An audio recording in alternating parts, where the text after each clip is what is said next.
So it's the day before the show. I've been sat in the hotel room researching what brands I want to see and stuff. And look what crawled across my bed. Look at that lovely little guy. Lovely little bed bug there. So, yeah, very, very glamorous life I lead, that's for sure. And so after a bit of consideration, I didn't really fancy sleeping with bed bugs. So I got a refund and I found a new hotel. So, yeah. The hotel wasn't even that cheap either. It was like 150 quid a night, but still got a new one. So let's find it. Right then, take two. This room looks, absolutely fine. Interesting first couple of hours in Frankfurt, but yeah, all good. See you tomorrow. Hello, ladies and gentlemen, and welcome to Eurobike 2025 day one. No bed bugs last night, which was a bit of a blessing. Yeah, yesterday afternoon was a little bit of an ordeal, let's just say that much. Anyway, this place, absolutely massive, loads to see. I've already bumped into Shane from GP Llama fame and a guy called Peter who runs Cyclist Hub, if you know that. Really cool bloke. But yeah, I don't know quite where I'm gonna start today. I know Shimano have got 4 new group sets.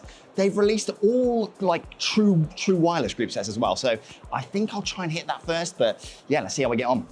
Right, so I've made my way over to the Shimano booth. It's absolutely huge. I think it's got to be one of the biggest booths here. But anyway, so like I said, 4 new group sets, all electronic. So you got 3 mountain, 1 gravel, new XTR, new XT, new Dior XT, and a new GRX gravel group set as well. And the headline feature with all these is that the battery is now integrated into the Tourelly itself. So you don't need to kind of situate the battery in the seat post anymore and run cable. So in essence, it's a kind of fully wireless group set. So this is the older XTR variant, and you can see you've got the standard Di2 cable coming out the back there. Yeah, I'm sure you've all seen that before. This is the new one, right? So this is the updated version. There's no cable out the back, and the battery is actually situated right here. So yeah, the battery is integrated into the derailleur. So they've got dummy batteries in here, but I'll try and show you how it works. So you slide this catch, and then you pull it out like so. So obviously that would have a battery in, and then you can see that's a little carrier there, and then you can push that back in like so. Boom, battery in and out. This one is the Dior variant, so it'll be the lower price model. I don't have pricing, I'll see if I can find them later. But yeah, again, we've got the battery in there. They are chunky, really, derailleurs. I'll say that much, but I can imagine this is gonna save a lot of hassle in bike building, because where you'd have to have hidden the Di2 battery somewhere, possibly in the downtube here. With road bikes, obviously you're sticking it in the seat post and running the Di2 cable back. But yeah, this is gonna make things a hell of a lot easier. Basically what SRAM has been doing for years and years.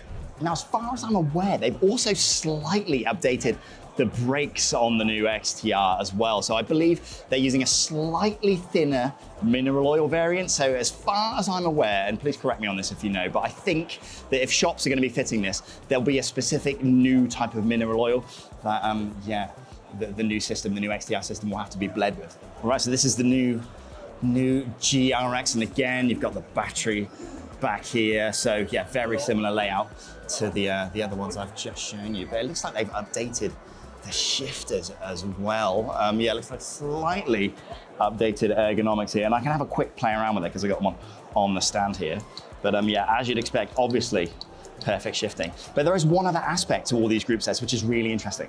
So I was chatting to one of the guys here. With this new series of these 4 electronic group sets they've just released, you can run whatever shifters you want with them, which is pretty cool. So say you've got the new Dior XT rear derailleur that I showed you, you can pair that up with 105 Di2 shifters at the front, so you can run a proper kind of 1x mullet setup, if you like, which is really cool. It's kind of not like Shimano to open up their ecosystem like that. I expect things like that from L2. If you're familiar, they had a new mountain bike group set, and you can pair that up with road shifters from then if you want. But for Shimano to follow suit in that regard, pretty cool, gotta be said.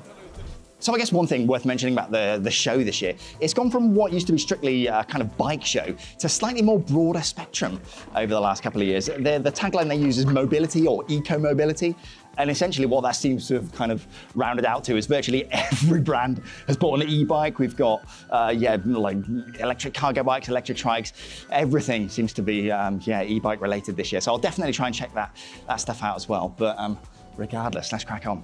So I just rocked up to the Sapim booth. These guys are known for spokes, right? The ones you're probably most familiar with, same as me. Oh, where are they?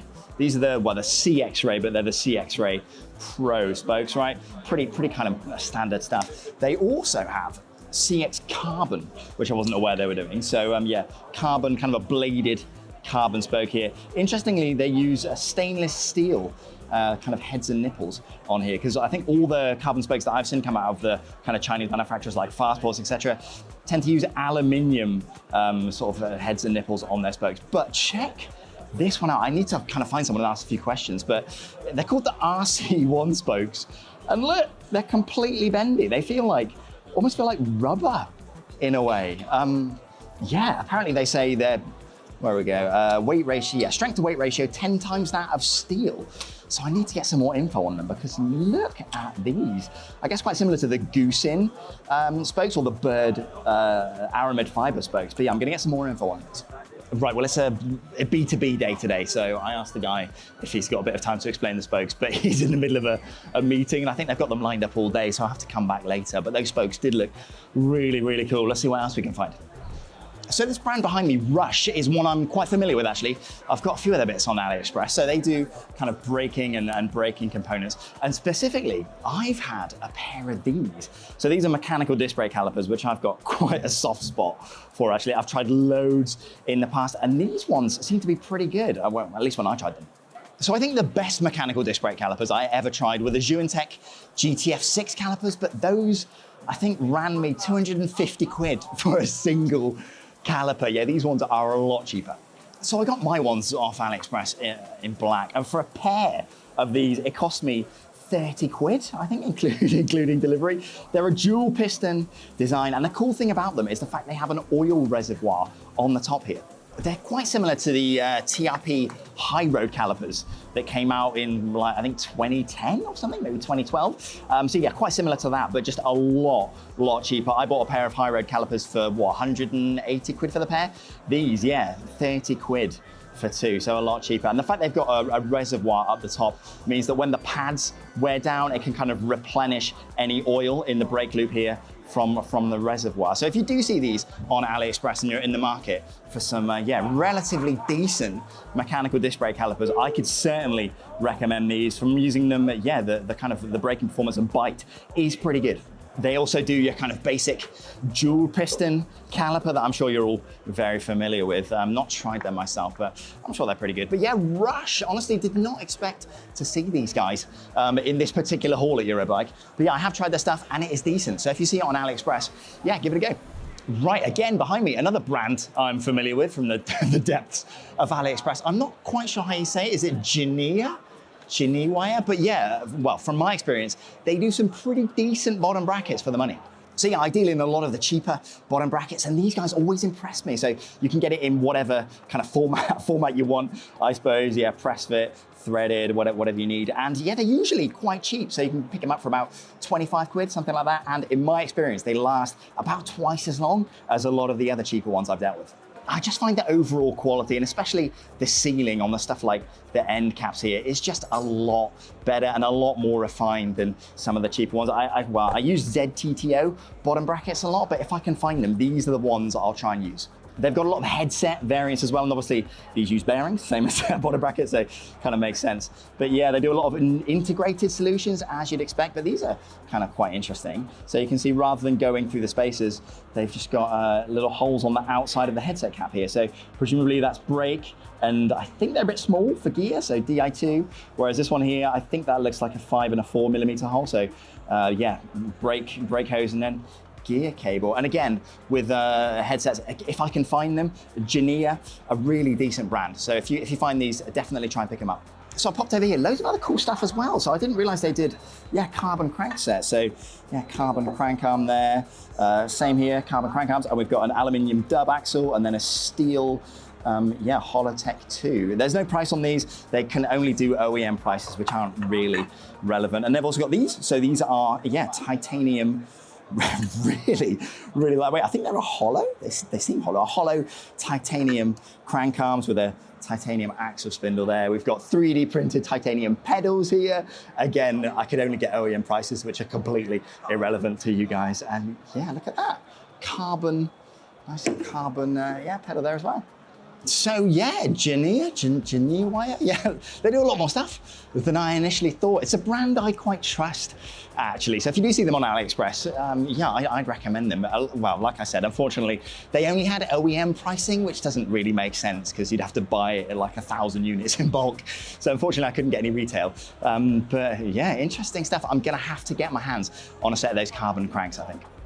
Right, so just pop by the Scope booth here. It's a brand you're probably quite familiar with. They do some pretty premium wheel sets, but they're quite well respected. So the ones you're probably most familiar with are these Artec wheels here. So these are the ones where you've got the kind of scale pattern on the rim here.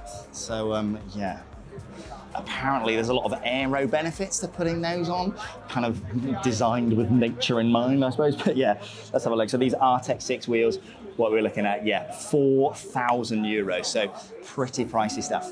On these Artec wheels, they use their own 3D printed hubs, which I've shown before. See if I can zoom in there a little bit. There you go. So these are 3D printed with called Scalmalloy, which is an aluminium alloy. Yeah, they've got them on the print bed here. So this is what they look like straight off the print bed. You can see we've still got the supports there.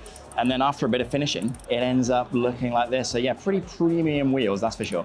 I did spot these at the back there. They're a lot more reasonably priced, actually, in terms of kind of a wheel set from Scope. So yeah, they're called the R4 for 40mm, R6 for 60mm, and you can see they've gone away with the kind of the scale, the custom scale molding on there, and they've got some slightly more generic hubs in there. But yeah, what are these? These are 65mm deep here, so pretty deep. And well, the thing I liked actually about them was the fact they're so wide, 25mm internal, which is pretty cool. And yeah, the cost on these, not too bad actually, 1,600 euros, not crazy for a set of Scope wheels, that's for sure. They're not the lightest things in the world though, so even though they are 66, is that? Yeah, 65mm deep, nearly 1,600 grams for a pair. So not super lightweight, but definitely more reasonably priced than their Artec lineup, that's for sure. So yeah, maybe these are worth a look. In fact, this set here, so the S4A, so yeah, what are we looking at, the depth? 42mm on the depth, 21 internal, so slightly more kind of standard, I suppose. Nice looking hubs, if a little bit generic. And yeah, 1,000 euros. So certainly not incredibly pricey, kind of targeting more mid-range. Weight-wise though, yeah, what's that? Over 1,600 grams. So not super lightweight. You can definitely get lighter rims for that money, but yeah, definitely more affordable.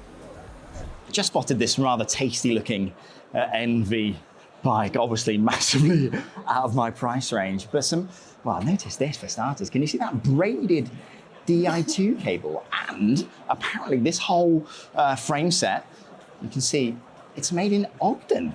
So yeah, it's made in Ogden. I think that's in Utah. Now it's pretty tricked out. Obviously, we've got Dura Ace, and then we've got these carbon TI chain rings on here, and the ceramic speed pulley wheel and stuff. But yeah, it's 10,000 euro for just the frame set. So yeah, certainly a premium looking machine. But yeah, made in USA, pretty cool. I think I'm just about to meet up with Hambini, actually. I think he's around here somewhere. Yeah, first time I'll have met him in person. I had no idea he was here. So yeah, let's go and see the legend, the man himself. All right, so I bumped into... Hello, Hambini fans! You had to drop that one. Sorry. Yeah, really good to meet you. We've never met in person before. We should maybe go for a ride at some point. You're in Grimsby, yeah. I'm Oxfordshire. Yeah, maybe go running, yes. Yeah, but no, that's cool. So you're going to go and grab some lunch. Yeah. I think I'm going to shoot over to Hall 9. Yeah. Yeah. Hall 9, you'll love it in there. Yeah. It's like retail AliExpress. Yeah, I think that's going to be my my mecca. Yeah, so we'll see. But yeah, really good to meet you. And I guess you're only here for today and tomorrow, right? Yeah. Yeah, so maybe we'll cross paths in the press office. All right, no Sweet. worries. All right, cheers. See you later. Ciao, ciao, ciao. So yeah, that was a bit of a surprise meeting. He just randomly texted me to say he was here. So yeah, like I said, never met him before in the flesh. Nice bloke. Yeah, really had a really nice chat. So I think we're going to meet up after the show and grab a few beers and a bit of dinner, which is cool. Yeah, networking here at Eurobike. Anyway, let's crack on. I'm going to see if I can corner that bloke about those spokes on the Sapim stand. So I'm back at the Sapim booth and I got the lowdown on these kind of stringy spokes here. So similar to bird and goosein spokes, they use a fiber. So I can see here, co-developed with applied fiber. So they've got a fiber core, but the difference is, well, one of the differences is that they've got like a plasticized or rubberized coating on the spoke itself. In addition, on the bird spokes, what you normally have is they have a loop on one end for the kind of aramid fibers, there's a loop, and then you tie a knot in the other end. So the knot would sit here in the actual rim, and then the loop, kind of the hook, would kind of sit round, well, the loop would sit round a hook on the actual hub itself. Whereas these, they've managed to actually adhere proper nipple ends onto, well, you've got the nipple on the end here, the nipple on the head. They've adhered it directly onto the actual spoke. The weight savings on these are also pretty nuts. So I think these are about 1.8 grams per spoke, right? Whereas in comparison, this is their CX Ray Pro, so these are their kind of higher end steel spokes, right? These, well, they're about 4.2 grams a spoke. So yeah, big weight savings for these fiber spokes as well. So as with a lot of these kind of fiber-based spokes from the likes of Bird and Goosein and now, Sapim, the idea is to add a little bit more compliance, a little bit more flex into the wheel, right? So they specifically put it here. Well, I think what they're looking to kind of market it towards is gravel. So you could lace this with a road wheel, but in my opinion, it kind of defeats the point a little bit. Why would you have a really stiff carbon rim and then kind of more flexible compliant spokes? But that's kind of what they're aiming it for. And that kind of tracks, right? Because rather than having the bare fibers here, they've put this rubberized coating on the outside. So I talked to one of the guys here. Abrasion resistance was key for adding that plasticized coating, along with UV resistance as well, because there's been some questions about if you have direct UV exposure onto those kind of aramid fibers or Kevlar fibers or whatever, they can degrade over time. It's minimal, but that is something to be aware of. So that helps with that too. Plus, you could then put loads of cool different colors on as well, so you can kind of color match the spokes to your bike. They've only got black at the moment, but that's something they're looking at as well. Another cool thing I spotted, so these are their carbon bladed spokes, which I kind of showed earlier, but they use a kind of aerofoil shape. Can you see that? It's kind of a teardrop shape. So the blunt end forward, kind of an aerofoil on the actual spoke itself. It's difficult to kind of show, but yeah, for sure. I can understand how there will be aero benefits to that, and that is definitely not something I've seen before. So that's pretty cool as well. So I just popped around to the Hope booth. So these guys do quite a lot of kind of more premium disc braking solutions, and I think they also do some like bottom brackets and some cranksets and stuff, but these are the things I specifically wanted to check out. So it's this rotor right here. So they're kind of vented. So this is your basic disc rotor, right? So you've got a two-piece here, so standard steel brake track and then an aluminium spider in there. This one, check it out. So they're vented. Can you see that? So it's an actual three-piece sandwich on the actual brake surface.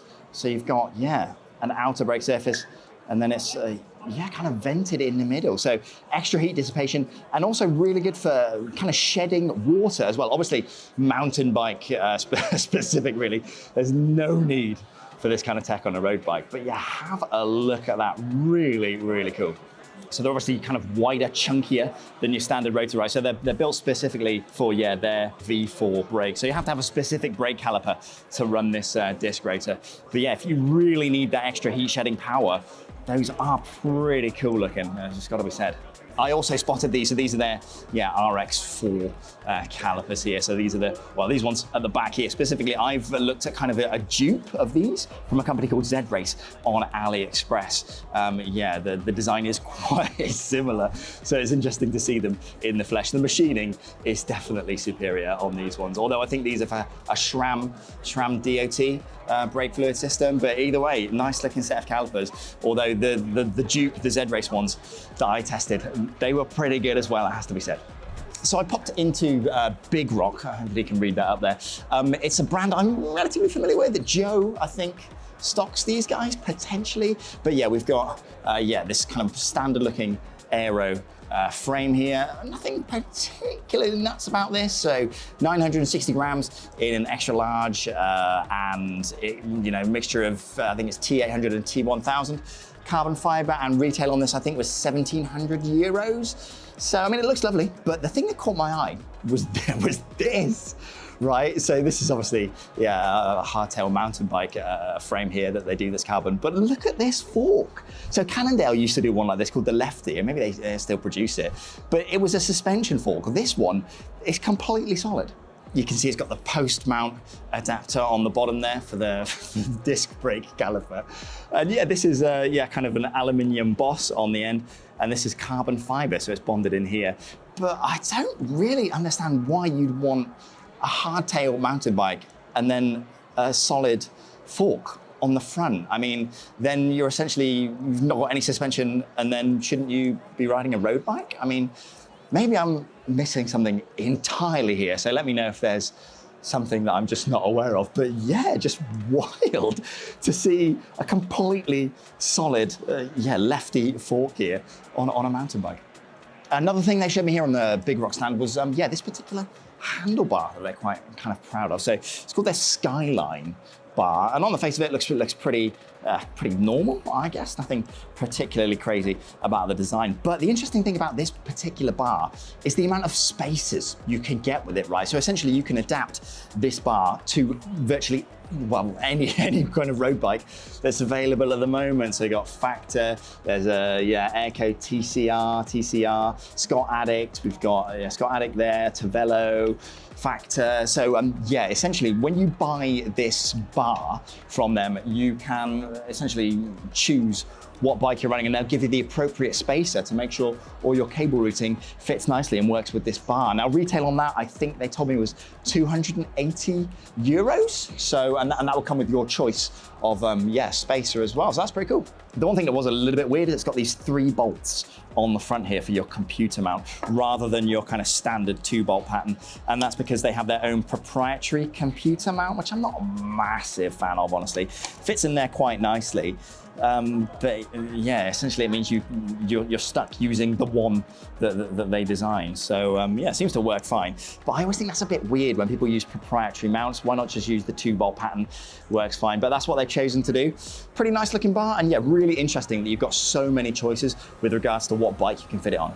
Also, looking at it, I quite like this pinch bolt design they've got here to attach to the steerer tube. So normally you'd expect 2 bolts there, and then the equivalent kind of nuts on the other side, I suppose. But on this one, it seems to, with this kind of central plug here that these 2 bolts screw into, I imagine that's going to distribute the load a bit better, because I find sometimes if you over torque bolts here, the 2 bolts on the other side can dig into the carbon, and it can potentially crack. So I think this way of distributing the load a bit more evenly across the carbon, yeah, I like that quite a lot.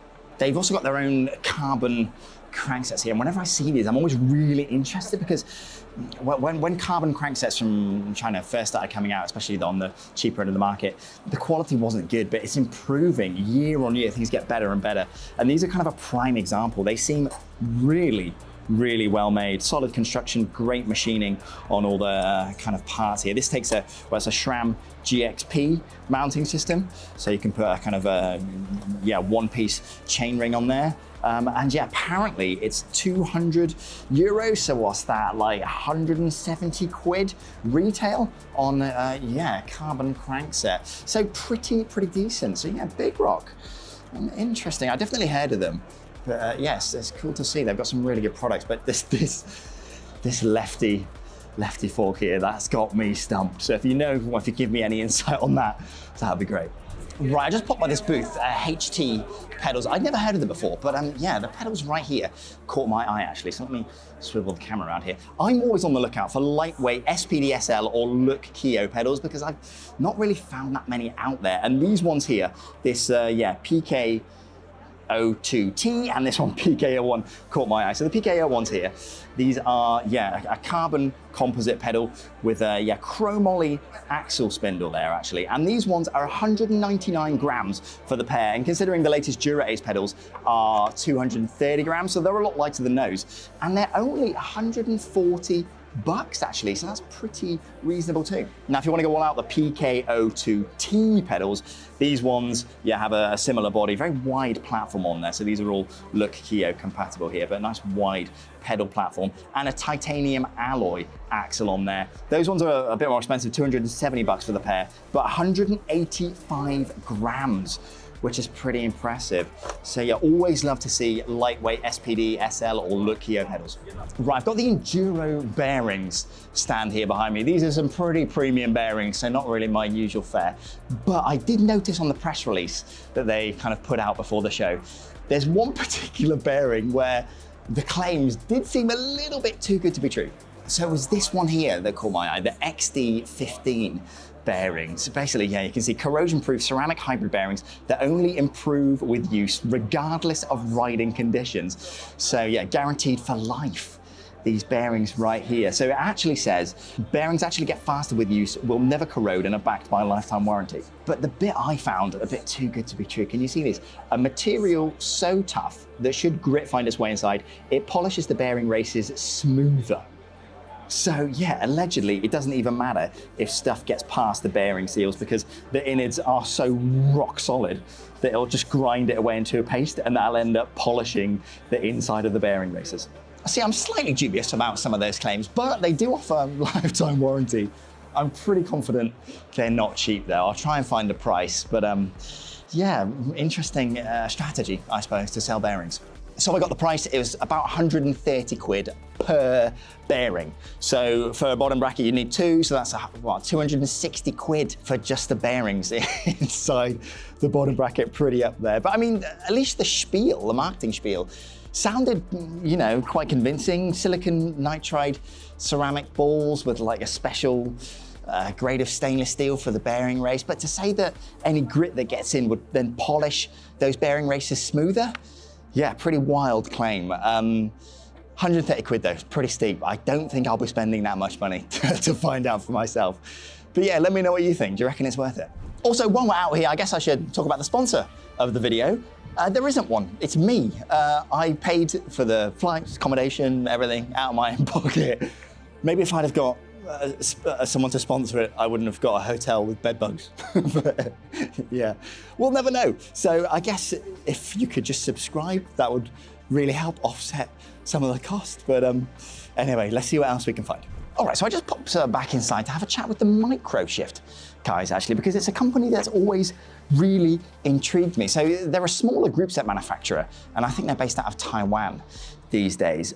But the thing I find quite confusing is that even in today's market where everything is, disc brake, they're still focusing on fully mechanical group sets.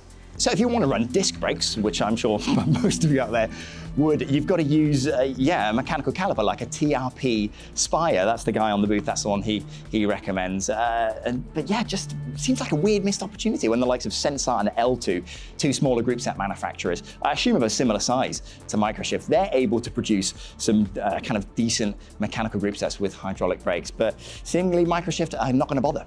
I mean, they're not even looking to bring out their own mechanical disc brake caliper either. So if you buy a bike with Microshift Sword and its disc brake, chances are it'll come with TRP Spire brakes. I mean, I guess it kind of fits their branding. From talking to the guy, it does kind of make sense. They've rebranded with a new logo and stuff. And the adventure bike sort of side of things is definitely front and center in the marketing. There's a guy on the back of the booth that's on a gravel bike and he's shooting past. And the Microshift Sword, which is their Halo product, has a long cage rear derailleur with a clutch mechanism in there. But let me know what you think. Maybe I'm being a little harsh, but I think in this market especially, you pretty much need to have a hydraulic disc brake group set. Right, so these caught my eye as I was walking past. These Cybersight, these are glasses with a heads-up display. So I'll try and overlay some footage because I had to get it with my phone actually.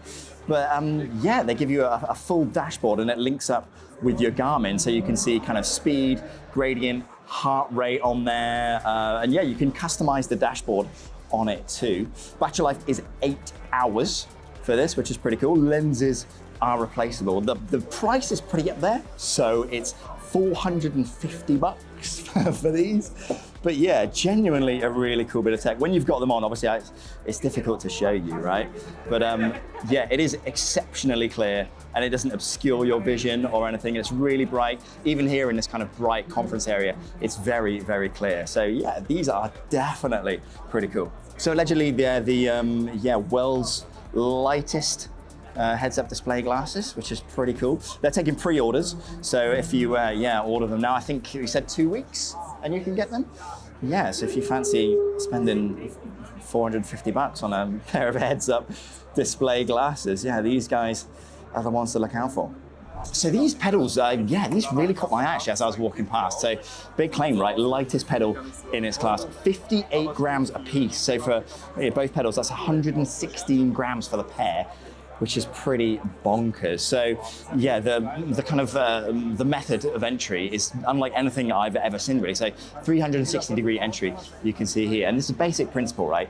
Kind of speed play-esque in the sense that you've got a retaining clip underneath here with these two clips either side, and they lock in to either side of this roller, right? So you basically stamp on the pedal and you're in, and same as other, you kind of shift your heel to the side to clip out.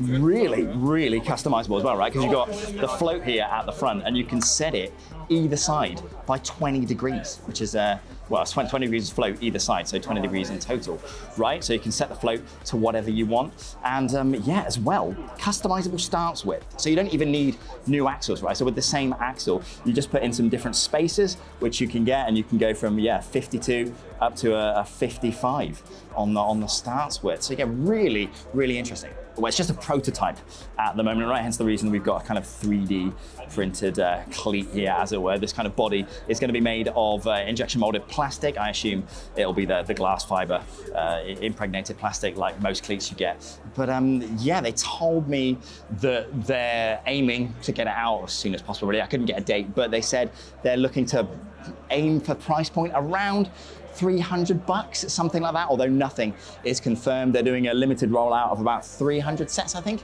to testers. But yeah, what an interesting pedal system, right, with this kind of roller. So yeah, clips in on either side. Very, very cool. I'm a bit of a nerd for kind of dropping weight on the pedal. So 108 grams for a set of pedals. Pretty tasty, it has to be said. Actually, I guess one other point worth mentioning is it'll fit on any standard 3-bolt cleat shoe, right? Because if you're looking at speed play, you've got to have those, special 4-bolt sole to the shoe. So with this, you can fit it on basically any existing road shoe, which is pretty cool. I'm definitely gonna have to get my hands on a set of these. It's all well and good the pedal being really lightweight, but what if the actual cleat system you bolt onto the shoe weighs like 500 grams? So in fact, the cleat system is really light as well. So for both pedals and the cleats, it's 220 grams. And to put that into perspective for you, just the Dura Ace, the current Dura Ace SPD SL pedals, just the pedals themselves are 230 grams, no cleats. So yeah, to have both pedals and both sets of cleats come in at 220 grams is pretty bonkers. So yeah, these pedals, very impressive.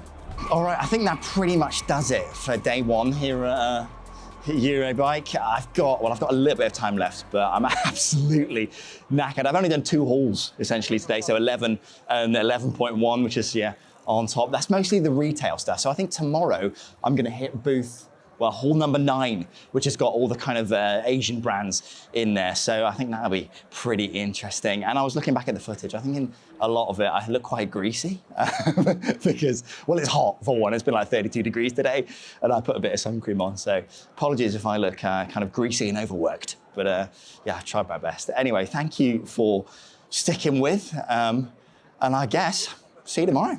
Right, see you later.